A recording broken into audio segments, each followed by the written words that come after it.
Hello, I'm Bill Gates, Chairman of Microsoft. In this video, you're going to see the future. Who is Bill Gates? A software developer? A businessman? A philanthropist? A global health expert? This question, once merely academic, is becoming a very real question for those who are beginning to realize that Gates' unimaginable wealth has been used to gain control over every corner of the fields of public health, medical research, and vaccine development. And now that we are presented with the very problem that Gates has been talking about for years, we will soon find that this software developer with no medical training is going to leverage that wealth into control over the fates of billions of people. Because until we get almost everybody vaccinated globally, we still won't be fully back to normal. Bill Gates is no public health expert. He is not a doctor, an epidemiologist, or an infectious disease researcher. Yet somehow, he has become a central figure in the lives of billions of people, presuming to dictate the medical actions that will be required for the world to go back to normal. The transformation of Bill Gates from computer kingpin to global health czar is as remarkable as it is instructive, and it tells us a great deal about where we are heading as the world plunges into a crisis, the likes of which we have not seen before. This is the story of how Bill Gates monopolized global health. You're tuned into the Corbett Report. Until his reinvention as a philanthropist in the past decade, this is what many people thought of when they thought of Bill Gates. In the case of the United States versus Microsoft, the US Justice Department contended that the software giant had breached antitrust laws by competing unfairly against Netscape Communications in the internet browser market, effectively creating a monopoly. Bill's first concern was that the prosecution could potentially block the release of his company's latest operating system, Windows 98. Okay, you asking me about when I wrote this email, or what are you asking me about? I'm asking you about January of 1996. That month. Yes, sir. And what about it? What non-Microsoft browsers were you concerned about in January of 1996? I don't know what you mean concerned. What is it about the word concerned that you don't understand?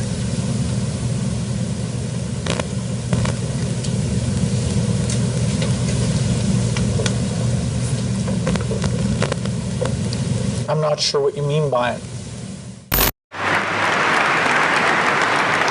We're going to be working together on Microsoft Office, on Internet Explorer, on Java, and I think that it's going to lead to a very healthy relationship. So it's a package announcement today. We're very, very happy about it. We're very, very excited about it. And I happen to have a special guest with me today via satellite downlink.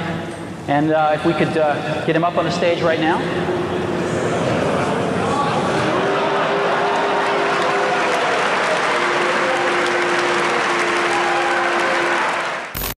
Police and security guards in Belgium were caught flat-footed today by a cowardly sneak attack on one of the world's wealthiest men. The target was Microsoft chairman Bill Gates, arriving for a meeting with community leaders.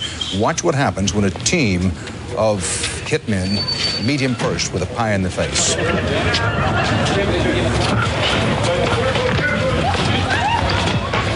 Gates was momentarily and understandably shaken, but he was not injured. The hit squad piled on with two more pies before one of them was wrestled to the ground and arrested. The others, for at least the moment, got away. Gates went inside, wiped his face clean, and made no comment. He then went ahead with his scheduled meeting. No word on the motive for this attack. But once reviled for the massive wealth and the monopolistic power that his virus-laden software afforded him, Gates is now hailed as a visionary who is leveraging that wealth and power for the greater good of humanity. In the 22nd century, a book will be written about the entrepreneur of the 21st century. I'm sure that the person who will foremost come to the mind of those historians is certainly Bill Gates. I don't think it's hyperbole to say that Bill Gates is singularly, I would argue, the most consequential individual of our generation. I mean that. Our next guest is one of the richest and most generous men in the world. Please welcome Bill Gates. At a time when everyone is looking to understand the scope of the pandemic and how to minimize the threat, one of the best informed voices is that of businessman and philanthropist Bill Gates. The process by which this reinvention of Gates's public image took place is not mysterious. It's the same process by which every billionaire has revived their public image since John D. Rockefeller hired Ivy Ledbetter Lee to transform him from the head of the Standard Oil Hydra into the kind old man handing out dimes to strangers. Don't you give a dime, Mr. Rockefeller? Go ahead. Give it a dime. Thank you, sir. Thank you very much. I consider myself... Thank you for the ride. I consider myself more than amply paid. Bless you, bless you, Yes. bless you. More to the point, John D. Rockefeller knew that to gain the adoration of the public, he had to appear to give them what they want: money. He devoted hundreds of millions of dollars of his vast oil monopoly fortune to establishing institutions that, he claimed, were for the public good. The General Education Board, the Rockefeller Institute of Medical Research, the Rockefeller Foundation. Similarly, Bill Gates has spent much of the past 2 decades transforming himself from software magnate into a benefactor of humanity through his own Bill and Melinda Gates Foundation. In fact, Gates has surpassed Rockefeller's legacy, with the Bill and Melinda Gates Foundation long having eclipsed the Rockefeller Foundation as the largest private foundation in the world, with $46.8 billion of assets on its books that it wields in its stated program areas of global health and development, global growth, and global policy advocacy. And, like Rockefeller, Gates's transformation has been helped along by a well-funded public relations campaign. Gone are the theatrical tricks of the PR pioneers. The ubiquitous ice cream cones of Gates' mentor Warren Buffett are the last remaining holdout of the old Rockefeller handing out dimes gimmick. No, Gates has guided his public image into that of a modern-day saint through an even simpler tactic: buying good publicity. The Bill and Melinda Gates Foundation spends tens of millions of dollars per year on media partnerships, sponsoring coverage of its program areas across the board. Gates funds The Guardian's global development website. Gates funds NPR's global health coverage. Gates funds the Our World in Data website that is tracking the latest statistics and research on the coronavirus pandemic. Gates funds BBC coverage of global health and development issues, both through its BBC Media Action Organization and the BBC itself. Gates funds World Health coverage on ABC News. When the NewsHour with Jim Lehrer was given a $3.5 million Gates Foundation grant to set up a special unit to report on global health issues, NewsHour communications chief Rob Flynn was asked about the potential conflict of interest that such a unit would have in reporting on issues that the Gates Foundation is itself involved in.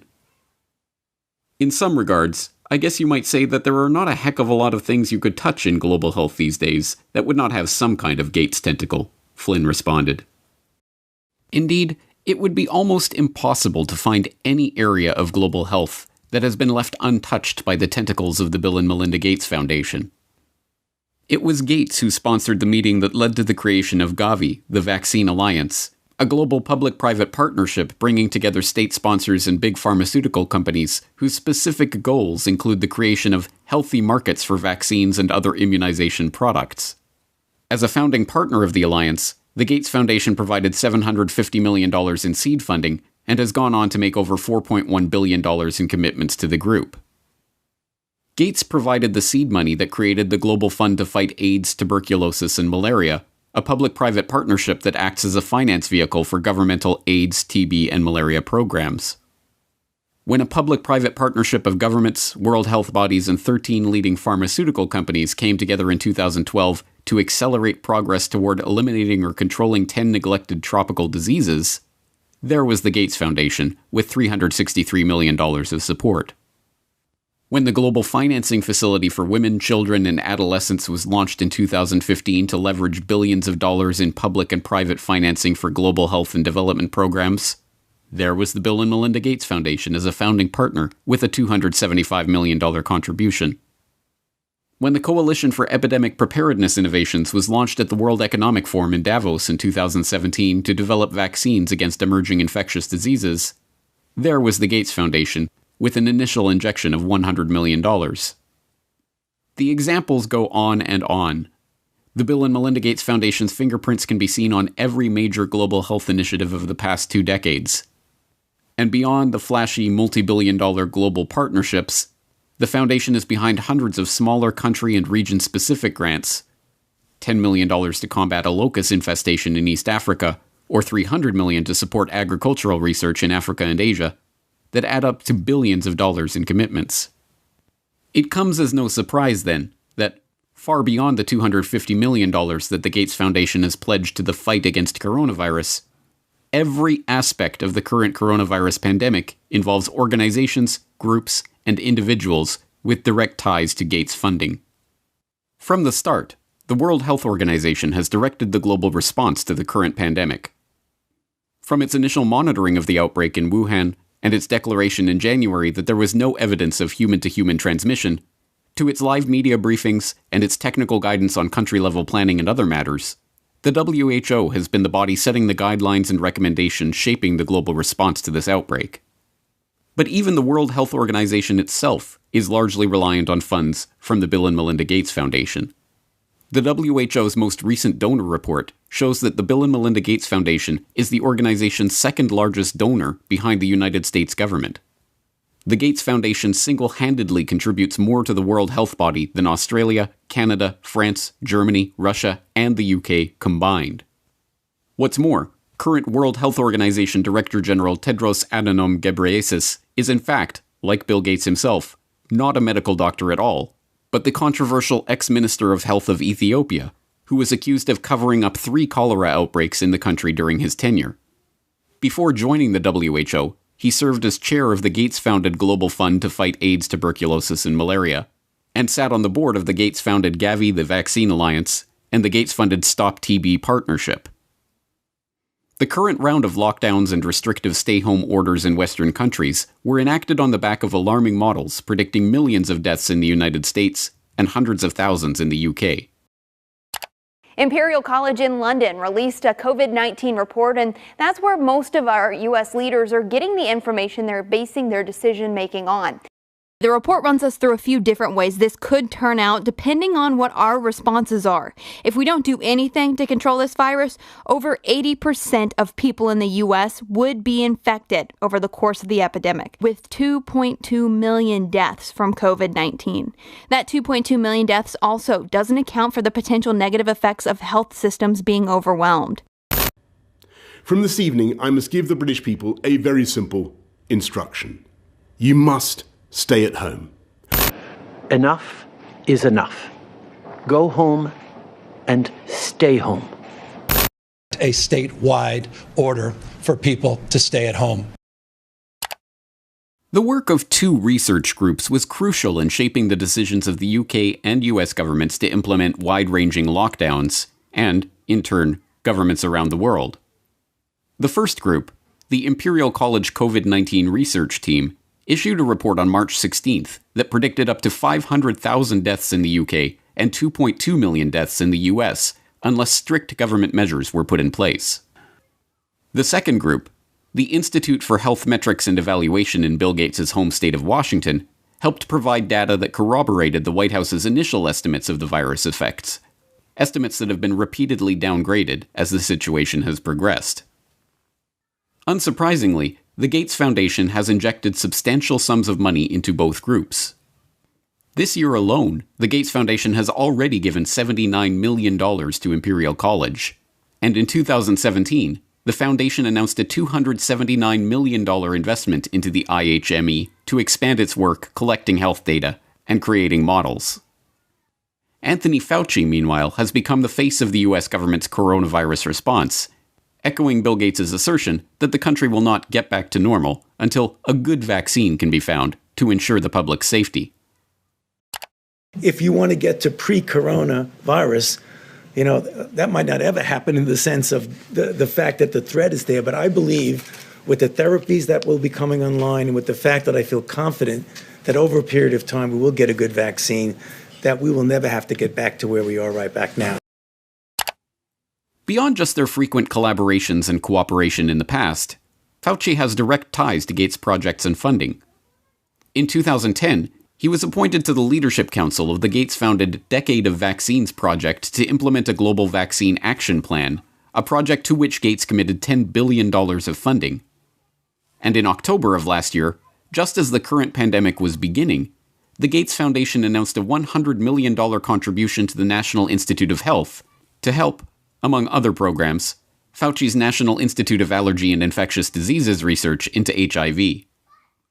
Also in October of last year, the Bill and Melinda Gates Foundation partnered with the World Economic Forum and the Johns Hopkins Center for Health Security to stage Event 201, a tabletop exercise gauging the economic and societal impact of a globally spreading coronavirus pandemic.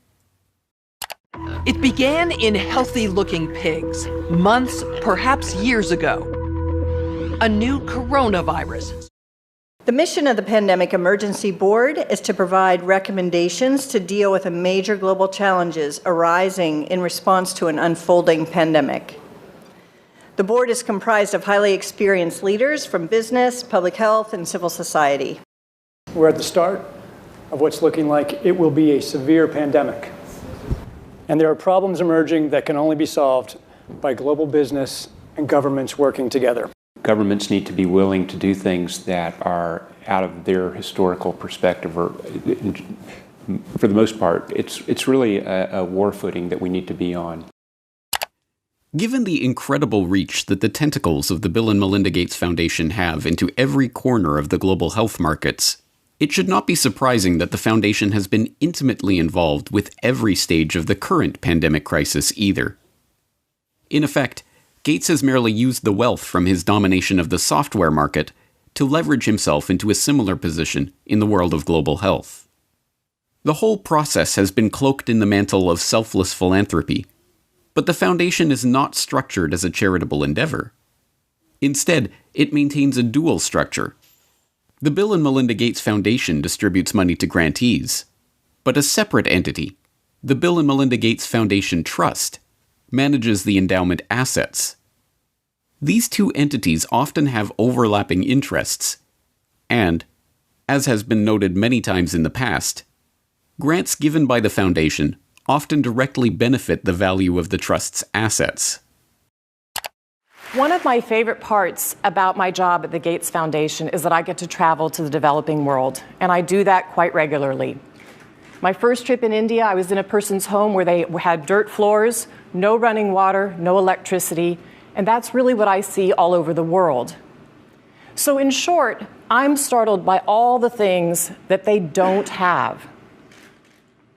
But I am surprised by one thing that they do have: Coca-Cola. Coke is everywhere. In fact, when I travel in the developing world, Coke feels ubiquitous. And so when I come back from these trips and I'm thinking about development and I'm flying home and I'm thinking, well, we're trying to deliver condoms to people or vaccinations, you know, Coke's success kind of stops and makes you wonder, how is it that they can get Coke to these far-flung places? And if they can do that, why can't governments and NGOs do the same thing? And the charity of Microsoft founder Bill Gates and his wife Melinda is under criticism following the disclosure. It substantially increased its holdings in the agribusiness giant Monsanto to over $23 million. Critics say the investment in Monsanto contradicts the Bill and Melinda Gates Foundation's stated commitment to helping farmers and sustainable development in Africa. The study from the pressure group Global Justice Now paints a picture of the Gates Foundation partly as an expression of corporate America's desire to profit from Africa, and partly a damning critique of its effects. You could have a case where the initial research is done by a Gates-funded institution, the media reporting on how well that research is conducted is done, the media outlet is a Gates-funded outlet and maybe a Gates-funded journalist from a media programme, and then the programme is implemented more widely by a Gates-funded NGO. I mean, there are some very insular circles here. Among the many criticisms, the idea that private finance can solve the problems of the developing world. Should poor farmers be trapped into debt by having to use chemicals or fertilizers underwritten by offshoots of the foundation? This is no mere theoretical conflict of interest. Gates is held up as a hero for donating $35.8 billion worth of his Microsoft stock to the foundation. But during the course of his decade of vaccines, Gates' net worth has actually doubled, from $54 billion to $103.1 billion. The Rockefeller story provides an instructive template for this vision of tycoon turned philanthropist. When Rockefeller faced a public backlash, he helped spearhead the creation of a system of private foundations that connected in with his business interests. Leveraging his unprecedented oil monopoly fortune into unprecedented control over wide swaths of public life, Rockefeller was able to kill two birds with one stone, molding society in his family's own interests, even as he became a beloved figure in the public imagination. Similarly, Bill Gates has leveraged his software empire into a global health, development, and education empire, steering the course of investment and research and ensuring healthy markets for vaccines and other immunization products. And, like Rockefeller, Gates has been transformed from the feared and reviled head of a formidable hydra into a kindly old man, generously giving his wealth back to the public. But not everyone has been taken in by this PR trick. Even The Lancet observed this worrying transformation from software monopolist to health monopolist back in 2009, when the extent of this Gates-led monopoly was becoming apparent to all. The first guiding principle of the Bill and Melinda Gates Foundation is that it is driven by the interests and passions of the Gates family. An annual letter from Bill Gates summarizes those passions, referring to newspaper articles, books, and chance events that have shaped the foundation's strategy. For such a large and influential investor in global health, is such a whimsical governance principle good enough? This brings us back to the question: who is Bill Gates? What are his driving interests? What motivates his decisions? These are not academic questions. Gates' decisions have controlled the flows of billions of dollars, formed international partnerships pursuing wide-ranging agendas, ensured the creation of healthy markets for big pharma vaccine manufacturers. And now, as we are seeing, his decisions are shaping the entire global response to the coronavirus pandemic. Next week, we will further explore Gates' vaccination initiatives, the business interests behind them, and the larger agenda that is beginning to take shape as we enter the new normal of the COVID-19 crisis.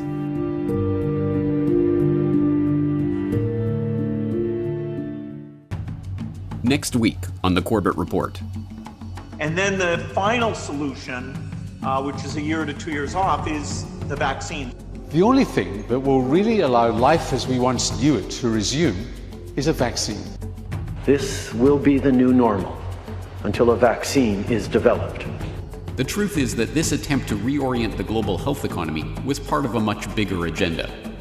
But when we started developing coronavirus vaccines, we noticed in laboratory animals that they started to show some of the same immune pathology.